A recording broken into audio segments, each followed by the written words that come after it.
Hello and welcome to an overview of the Kore platform and the Kore Bot Builder. To access the Bot Builder, go to developer.kore.ai and click on the Bot Builder icon on the top right corner. The Kore Bot Builder is the web-based IDE that you can use to design, develop, and deploy bots on the Kore platform. Once you're in the Bot Builder, you will see the bots that you've developed or the ones that have been developed by other developers and shared with you. You can start out by creating a brand new bot called a standard bot, or create a universal bot that uses multiple bots as part of a single bot configuration. Once you're in a bot configuration, you will notice that you're first taken to the task for your bot. The tasks represent the functional behavior of a bot. In this example, it's a banking bot. This banking bot has several tasks related to banking functionality, such as checking account balances, making payments, etc. In addition to the dialog task, you also have knowledge task. A knowledge task is used when you want the bot to be able to answer questions to frequently asked questions. You have the ability to import these questions and train the bot to be able to answer these questions without having to do any lookups to the backend system. The next task is an alert task. An alert task is used when you want the bot to proactively engage the user into a conversation based on either a user-defined event like a new bill alert or even an enterprise-defined alert that the enterprise wants to define. The next task is an information task. The information task basically allows the user in natural language to ask or seek information from the backend systems. For example, I could search for my transactions by asking, show me all my transactions for my trip to Spain that were related to food. And the platform will take the natural language input, convert that into an information query to the backend and come back with a response. We give you the ability to actually summarize this information, at the same time present the information using various UI elements interspersed with the conversation. The last one is an action task. An action task is a slot filling task. In this example, it could be reporting your card lost or stolen, and in order to perform that action, the bot may ask some specific questions or slots to fill, and then once those slots are filled, it'll go perform the action such as reporting the card lost or stolen. Let's start with the dialog task first. Let's pick the make a payment dialog. Once you open the dialog task, what you will see is the Dialog Builder. This is a complete visual drag and drop environment for you to describe the conversation flow that you want the user to have with the bot. Now, assuming the intent is recognized, which is the starting point to any dialogue, the dialogue will follow these steps as a way to execute from start to finish. Each of these nodes that you see in front of you have various properties that you can set. In this example, it's an intent node which has intent-related properties that you may provide. Similarly, if there was an entity node like this one, you will have various entity-related properties that you can configure as well. For example, the platform provides a rich set of entities that you can configure for the natural language engine to recognize various forms of inputs, which is entity data that the user may provide in natural language. In this example, it's a date entity. So a user may say, I want to make a payment today, on Friday, next Monday, last day of the month, which are various natural language ways of expressing a date, which the platform will recognize and convert that into a real date that it can push into a system. Similarly, we have various other entity types that are useful for large enterprises, such as custom entities, composite entities, entities that are dynamically looked up based on the set of accounts that this particular user has, etc. These are very useful to design an experience that is rich and able to handle all the different forms of input that the user might have. Similarly, we also have something called a service node. In the case of a service node, you may actually make an API call by providing various auth configuration details to support the API request, various headers that you may pass on, and of course you can actually test the API call right from within the bot builder to make sure you're getting the right data back from this particular API. You can also provide script load for you to write business logic, such as preparing a payee list or maybe validating your data before you make a payment. And then you have confirmation nodes, which allow you to validate whether the user would like to proceed the payment or not. And assuming the user agrees, you can finish the transaction by making another API call and then presenting a message to the user. Now, the message node is showing you that you can provide any message to the user based on various capabilities that the platform provides. For example, I can actually provide a message in simple plain text and various parameters that I want to apply to the message, such as addressing the user by the first name or a transaction ID that I received from the backend or other details about this particular transaction. Now, I can also make this message as complex as I want to by writing JavaScript logic and dynamically generating the message based on various data points that I'm getting back from the API call. These messages can also be designed by channel.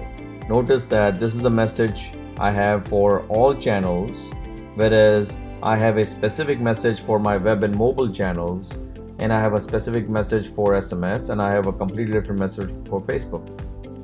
The platform allows you to optimize the messages sent back to the user by channel in order for you to take advantage of the capabilities that each channel has to offer. You can also provide multiple messages for the same channel as a way to randomize the message, and the platform will present a different message each time to the user. Now, let's actually test this dialog right from within the bot builder as well. In order to do that, you can actually invoke the talk to the bot capability here, which allows you to test this dialog that you've just built.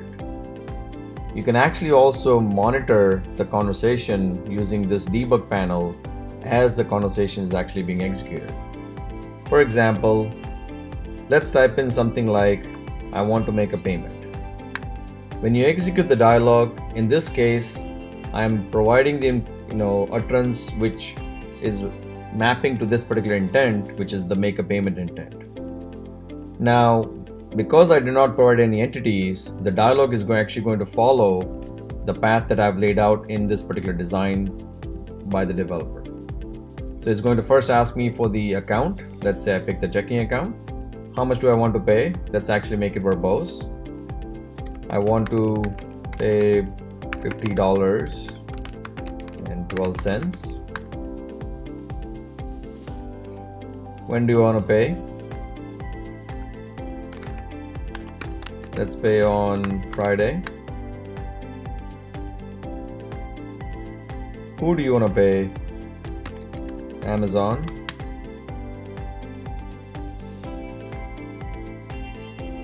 Now, notice on the left side, the dialog is being tracked in the debug panel as it's going through its execution steps, like a typical debug log. Similarly, I also have a natural language analysis tab, which allows me to actually see the scoring that the engine produced to match it to this particular intent, which is the make a payment intent. I can actually also see the sentiment of the dialog from the user point of view, both at a message level or at a dialog level. And then finally, I can actually look at the context data that's also being tracked at any given point. For example, I have provided various entity information so far, such as the account I picked for the payment, the amount I want to pay, the date I want to pay in actual date, and the payee that I want to make the payment to. Similarly, there is other context data that is also being tracked by the platform at any given point. For example, any API calls that have been made by the platform through the course of the dialog, the entire API information and the payload returned by the system is available. Also, there are various contextual objects that are being populated as well, such as enterprise context, bot context, user context, and the session context for this particular session, both at the user session level as well as the bot session level. This context data is extremely useful for the bot to constantly leverage information that the user has already provided. Now let's test and invoke the same dialogue with a more verbose utterance. For example, if I were to say, I want to make a payment tomorrow for $70.34 from my checking account, let's see how the dialogue executes. In this case, I actually provided not just the intent, but several pieces of information that are already required or necessary for the payment transaction to happen. So notice that the platform automatically picked up all the information that I gave in my utterance. For example, the account I want to pay from, the amount, the date. The only thing missing, which is what the platform is going to ask for, is who do I want to pay. Let's say I want to pay to Amazon, and now the dialogue will continue onwards. So again, the platform is very flexible for you to design the conversation in a way that if the user did not provide any information, the platform will follow the path that you've designed. But at the same time, if the user provided various entity information, it'll actually pick that information from the utterance and skip those steps and questions, and then only ask for information that it doesn't have. Now that's a dialogue task. Similarly, we have other task types, for example, the knowledge collection.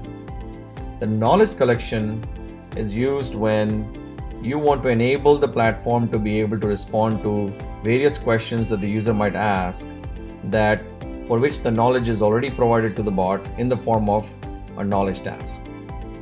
The way to do that is we have the ability to actually import knowledge from your systems of record or your content repositories into the core platform. This particular knowledge import is done in two ways, using either CSV imports or JSON imports. Once you import the knowledge in the form of a question and a response, there are two other things that you can do.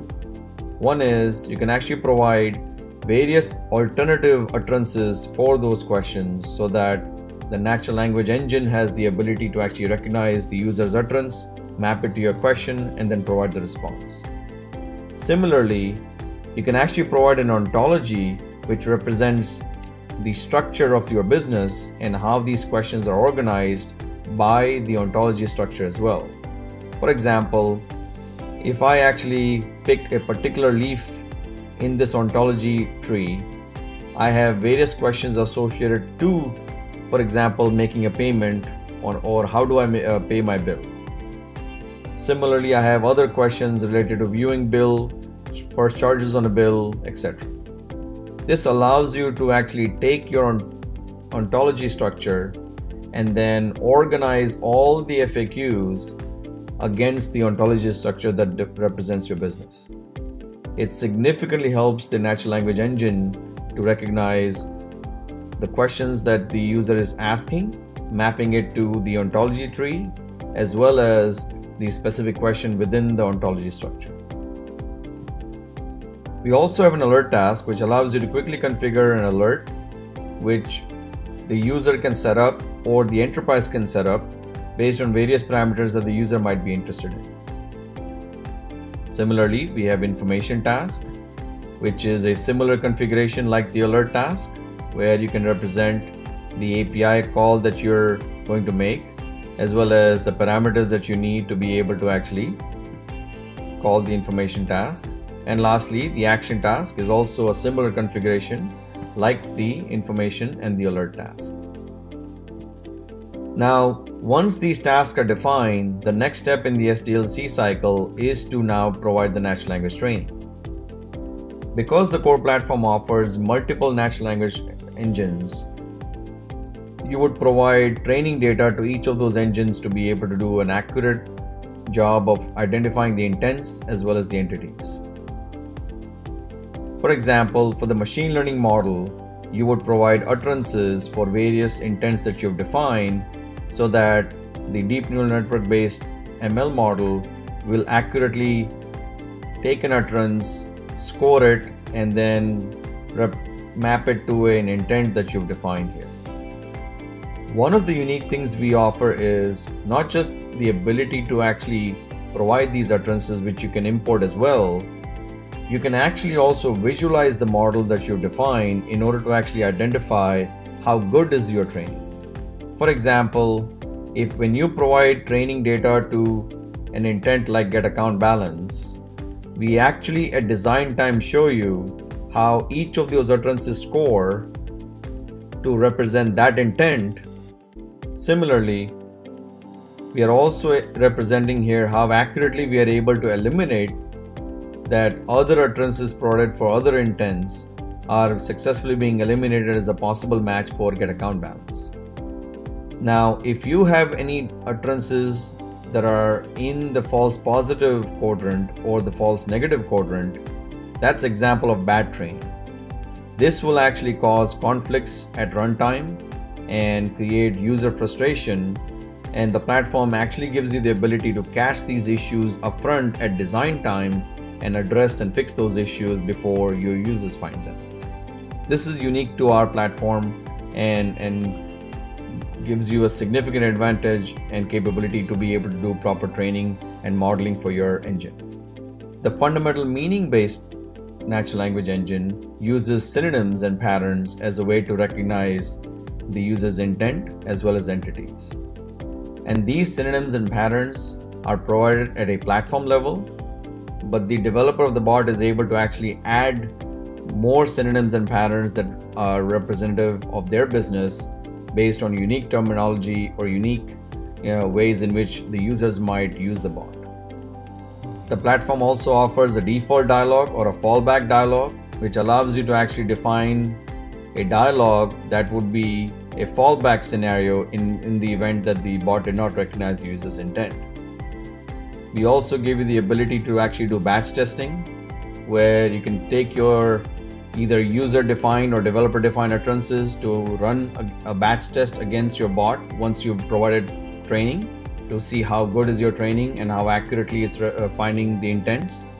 The platform also gives you the capability to actually run batch tests against previously successful user utterances to ensure that as you make changes to your natural language model, you're not actually breaking things that were previously successful. Similarly, there are other settings that you can actually change in your natural language engine in the core platform. There are various thresholds that you can modify and make sure that you've optimized the engine to your use case and your requirements. The next thing you can do is actually test utterances to see how the platform is doing. For example, when I type in an utterance like, "How much money do I have?" I can actually test and see whether the platform is accurately finding the intent match and the successful score for that particular intent match. Now let's try another utterance. For example, let's say if I say I'm interested in sending a payment today.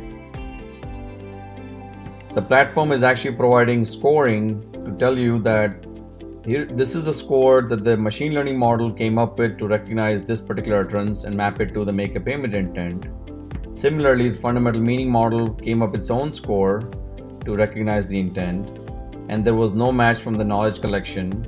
And then finally, the ranker resolver algorithm that the core platform provides matches and finds the winning intent.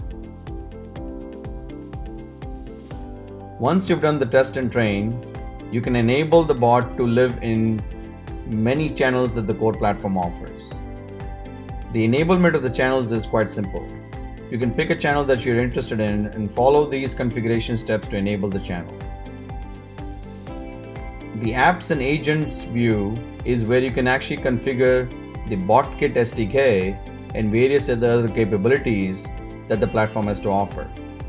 These SDKs give you a much more granular control of the platform and allow you to actually introduce custom logic and custom execution paths that the enterprise may be interested in. Finally, you can actually publish the changes you made to your bot configuration so that an administrator can approve them and push them into production. And the last step is to now analyze the performance of the bot. This is very important. This view allows you to basically, first of all, see how your bot is doing, if the platform is able to successfully match an intent it will be tagged as an intent found.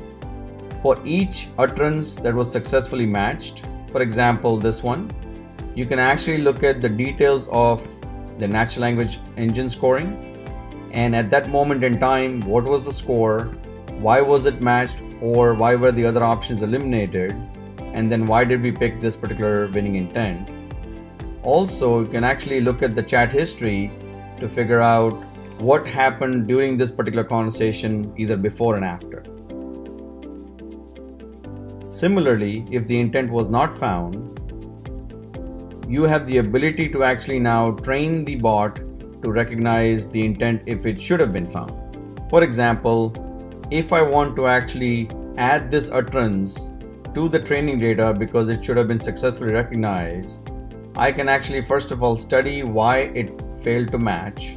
In this case, notice that even though the machine learning model gave a score for the get account balance intent, the score was too low for the engine to actually pick that as a winning intent.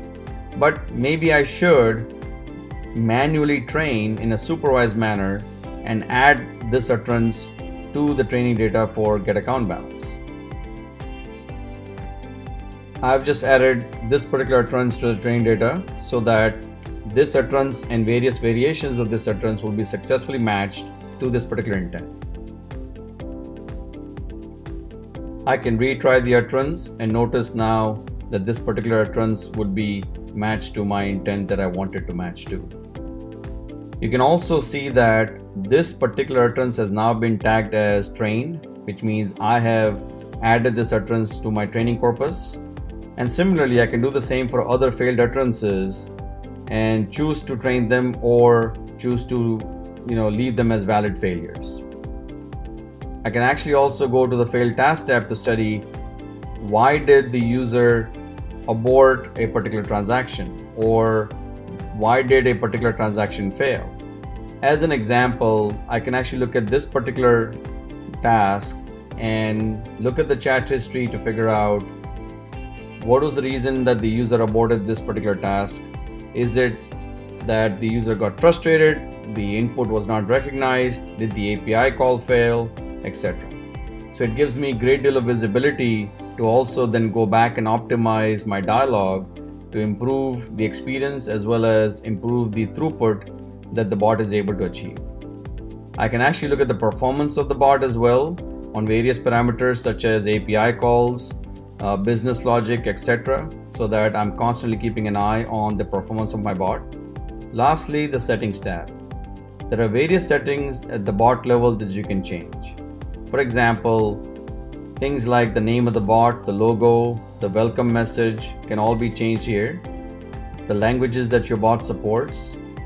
I can simply enable a language, for example, the Spanish language, and go through the steps of enabling it. I can invite other developers to co-develop this bot with me. I can define various bot variables that I can change as I take a particular bot configuration from one environment to the next. I can import and export my bot configuration from one environment to the other, or from this particular environment into a source control repository and back into the environment. I have also various IVR specific channel settings and various other advanced settings that I can change as well. And then finally, I have the ability to review all the logs of all the changes that I've made to my bot configuration. Lastly, I can go to the dashboard view to look at the performance of my bot. In this view, I can actually see how my bot is doing, how many tasks were performed, over a period of time, what are the peaks and the lows when my users are using the bot, what is the overall accuracy of my intent recognition. As an example, this particular bot has 94% accuracy and only 6% failure. What are the most popular tasks that my users are using, and which channel is most popular amongst the channels that I've enabled. So the bot builder provides complete end-to-end software development lifecycle and capabilities for you to quickly design, develop, and publish a bot with rapid speed and put it into production. Thank you.